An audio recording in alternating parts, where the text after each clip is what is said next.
Yo lo que quería hoy explicarle acá a los televidentes y compartir contigo, Gladys, es cómo muchas veces los errores conceptuales, a lo que yo denomino por lo general, y es lo correcto a mi modo de ver decir, los errores intelectuales. El error intelectual de considerar, por ejemplo, que la distribución de la tierra es un concepto que trae aparejada una suerte de desigualdad y que requiere la intervención del Estado, es un error, un viejo error intelectual. Imagínense ustedes que ya durante la época de Roma, los hermanos Graco, por ejemplo, trataban de establecer lo que se denomina una forma de igualdad a través de la distribución de tierras. Luego se hizo con la Revolución Mexicana en 1917 y así llegó al Paraguay también, por supuesto, con los estatutos agrarios, lo que era el Instituto de Bienestar Rural, el IBR y ahora el INDER. O sea, todo este error intelectual que está basado en lo que se denomina el famoso índice de Gini. El índice de Gini pues, es un matemático, fue elaborado por un matemático, un estadístico, que en realidad está lamentablemente muy equivocado porque su índice establece establece ciertamente las desigualdades, pero en términos económicos no significa nada para el análisis de la pobreza. Y esto es lo que yo quiero explicarles a los televidentes. Ocurre que en el Paraguay se dice, y ciertamente ocurre eso, que prácticamente apenas el 2% de los propietarios acaparan el 80% de la tierra en el Paraguay. Muy bien.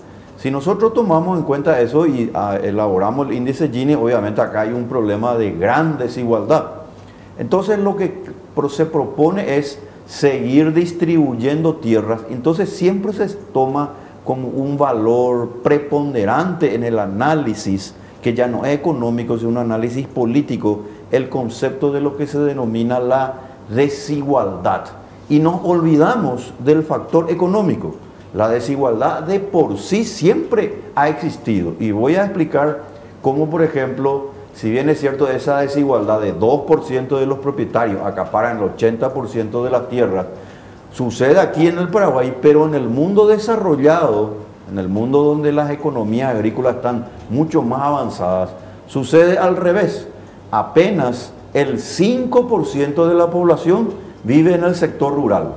Pero ese 5%, y no más del 5% del sector rural, que está viviendo en el campo, produce alimentos para el mundo de una manera extraordinaria. ¿Por qué?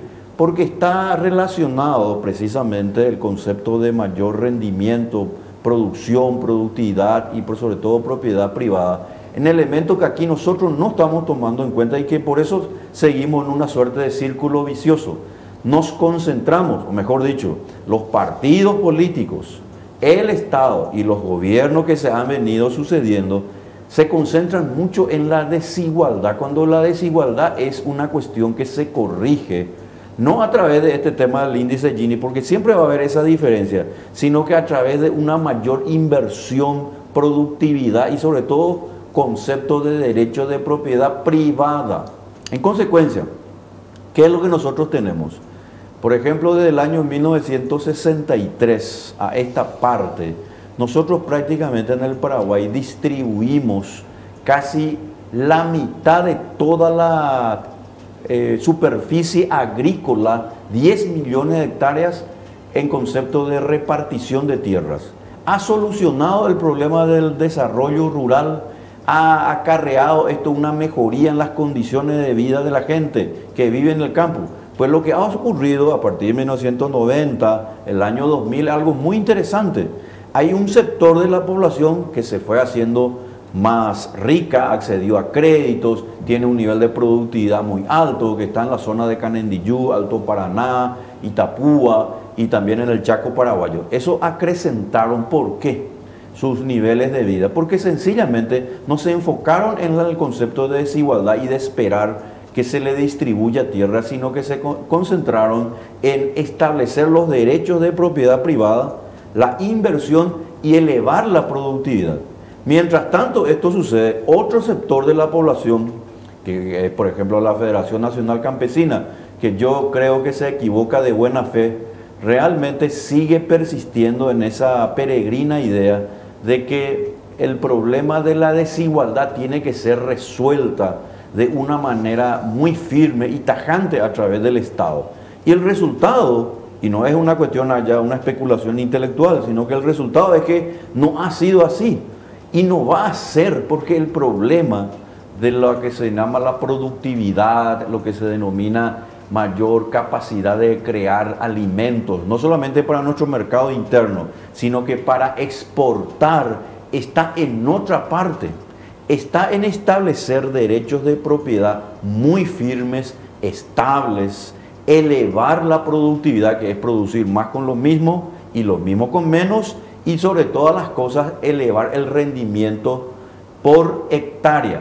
De manera que ese es un problema que en el Paraguay, y que ahora nuevamente está surgiendo a propósito en Argentina con el gobierno de Fernández, porque esta es una influencia lamentablemente del kirchnerismo, y que acá en el Paraguay no hemos resuelto.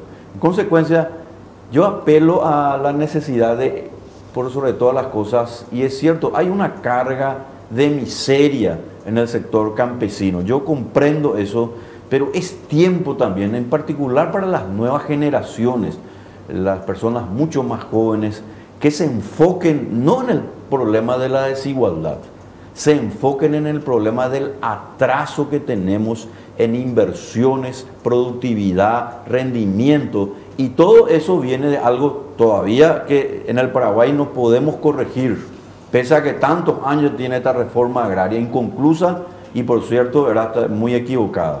Los derechos de propiedad privada. No puede ser que luego de 5 años de haber pagado o habérsele otorgado ese título precario a un campesino, a una familia campesina, luego de 5 años y más se le anote en el registro, es decir, en el catastro correspondiente, para que esa familia finalmente pueda acceder a crédito y por supuesto tenga incentivos para la mejora. Lo que tenemos es sencillamente cada vez más familias que se convierten en los punteros de los partidos políticos, y de esa manera ellos recorren, talan la madera y lamentablemente se convierten en personas que, como ha ocurrido en estos días cuando no tuviste, Gladys, que lastimosamente ya no son campesinos ni son agricultores, son sencillamente piqueteros, personas que viven a costa del erario, que no es más otra cosa que vivir a costa del contribuyente, y este modo no es la forma en que nosotros tenemos que encarar el tema del campo. El tema del campo está en otra parte, y les quiero comentar, les digo a la gente de la Federación Nacional Campesina que cambien un poco esa mentalidad. El problema no está en la desigualdad, en que haya solamente 2% de los propietarios sean dueñas del 80%, porque también en los países más ricos, donde hay realmente un gran nivel de capacidad de producir alimentos, no nos olvidemos, el 5% apenas está en el campo y producen de una manera extraordinaria. Y la razón es muy sencilla, es más inversión, más productividad y asegurar los derechos de propiedad. Eso es lo que la Federación Nacional Campesina en todo caso le debe exigir, y no seguir con este tema de la redistribución de la tierra que no nos ha llevado a ninguna parte. Bueno, Víctor, en realidad a lo largo de tu exposición me vienen varios pensamientos. Primero, lo que tiene que ver con la igualdad y desigualdad, es decir, no vamos a pretender que todos tengamos el mismo nivel de ingreso, eso es una utopía. Ahora, lo que sí podemos perseguir es la eliminación de la pobreza extrema, la reducción de la pobreza en sí misma, condiciones de vida dignas en el campo. Ahora, en cuanto a lo que es nuestra ley de reforma agraria arcaica, y el sistema en sí que está preparado, como vos decís, quizás desde la Federación Nacional Campesina tengan un pensamiento de buena fe erróneo, en el sentido de que por supuesto que a los políticos o a los gobiernos de turno les conviene luego no darles títulos, por ejemplo. Sí. Hay familias o hay comunidades, y esto lo digo con propiedad porque muchos años cubrí el sector de las tierras y el INDERT como institución en particular, comunidades que están hace 20, 30 años en el mismo lugar trabajando la tierra, porque es cierto, si bien hay grupos que se dedican a talar árboles y vender rollos, hay otros grupos que de verdad trabajan la tierra, sí, por supuesto. Tienen su pequeña producción de autoconsumo, tienen producción que exportan, inclusive Pero ¿qué pasa? No tienen título de propiedad. ¿Y por qué no tienen título de propiedad si están allí hace tanto tiempo y son tierras todavía sin titulación de privado? Es decir, es del Estado. ¿Por qué no les dan? Y porque bien, como decías, a los grupos también les conviene, grupos políticos conviene esta situación. Así les arrean después cuando necesiten algún otro fin que no sea precisamente el de buscar la eliminación de la pobreza extrema o la reducción de la pobreza. Tal cual. Y otra cosa también, Gladys, el problema no está en que la pobreza, la marginalidad pueda ser corregida a través de un mayor intervencionismo estatal. Lo que sí podría hacer, y creo que en realidad puede ser un imperativo, debe hacer el Estado, es la de tener realmente un catastro que realmente diga en dónde están las tierras que realmente fueron distribuidas y quiénes son sus propietarios y quiénes son los que tienen de paso ahora lo que se denominan los derechos precarios y en todo caso vuelven a vender sus derecheras. Porque esa venta de la derechera que viene ya de hace decenas de décadas en el Paraguay, lo único que hace es acrecentar el poder del cacique del lugar, del cacique de esa zona. Y lamentablemente los partidos políticos que en lugar de servir a la ciudadanía con propuestas mucho más modernas, que realmente le hagan independiente a las personas, los vuelven dependientes del poder político. Y una de las formas, y no es la única, es la de precisamente de la de conseguir que millones de personas que se puso en vigencia lo que se denomina la reforma agraria, sigue insistiendo. El error conceptual, el error intelectual de enfocarse en la desigualdad no es la solución. Este error es tan grave que lo único que hace es tener soluciones políticas. La solución es económica y la solución económica no está en la redistribución, sino que está en el atraso económico, en las inversiones, en la ausencia de los derechos de propiedad y en las garantías plenas que se le debe hacer precisamente a las personas que quieran trabajar. En consecuencia, esta es una situación que nosotros tenemos que terminar de una vez por todas, porque caso contrario, esto es un círculo vicioso. Y es cierto, la Federación Nacional Campesina peca para mí de una suerte de error intelectual, de buena fe, porque creo que su enfoque, además de estar equivocado, lamentablemente es del gusto y paladar de muchos políticos que en el fondo se dan cuenta de esta situación, pero a ellos les conviene tenerlos ahí porque son su mejor clientela.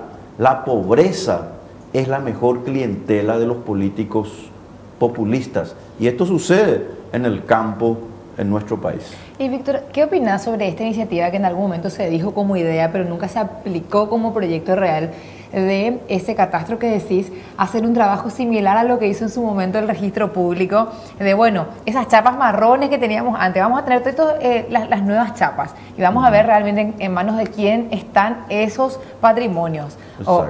Y en este caso serían los inmuebles. ¿Se puede hacer algo similar? Y bueno, vamos a ver quién tiene el título y quién está en posesión, porque salvando las diferencias entre ambos sectores, lo que tiene que ver con tierra también y nuestro derecho que procede del derecho romano, en el que tiene derecho el que posee la tierra. Hay que ver también quién tiene el título y quién está adentro trabajando. Claro, eso es un punto muy interesante. Por eso que los derechos de propiedad, y esto es muy importante, por eso insistimos, digamos acá, Gladys, en la solución económica, que no significa descartar la política, pero lo que pasa es que el tema del enfoque de lo que se denomina la distribución de la tierra sigue teniendo un enfoque politiquero. La solución es económica y es interesante ahí citarle, por ejemplo, a un abogado que ganó el Premio Nobel de Economía en el año 1991 y su nombre era Douglas North. Era abogado y ganó el Nobel de Economía. ¿Y por qué? Porque él estudió durante 30 años, motivo por el cual le dieron el Nobel de Economía, porque demostró, probó que los derechos de propiedad asignados de manera eficiente, con un catastro donde realmente se sepa quiénes son los dueños y para que estos propietarios tengan incentivos para hacer mejoras en sus terrenos, desde luego que promueve el crecimiento económico, porque las personas saben que lo que van a producir finalmente van a ser esas personas las que las van a distribuir con criterio de mercado y no con criterios finalmente para de alguna manera congraciarse con el cacique de turno.